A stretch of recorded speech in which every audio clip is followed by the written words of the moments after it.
John Perret organise des safaris au Kenya. Désormais, grâce à l'application mobile MaKenya mise en place par l'organe en charge de la flore et de la faune, il peut non seulement garder un œil sur ces animaux, mais également suivre leur état de santé en cas de problème. Cette application gratuite est selon lui un excellent support dans son activité. Cette application nous aide à localiser réellement l'endroit où se trouvent ces animaux. Et s'ils ont des problèmes, nous pouvons demander aux autorités de nous venir en aide. Et cela me permet de montrer aux touristes exactement où ils se trouvent. Ce sera un recensement continu et nous saurons comment nos animaux se portent.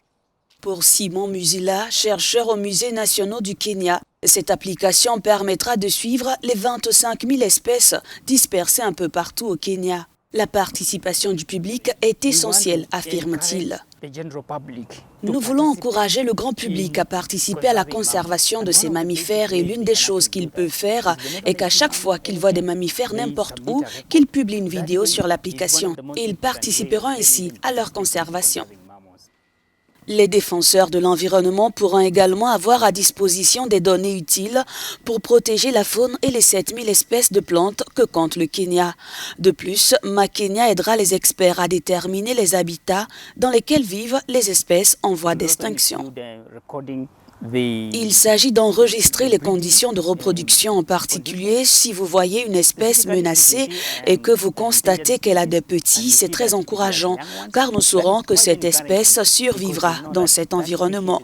Deuxième chose, le système changera la donne, car il permettra également d'enregistrer le type d'habitat dans lequel se trouve l'espèce. Si l'habitat est en bon état, nous savons que l'espèce menacée survivra dans cet habitat particulier à long terme.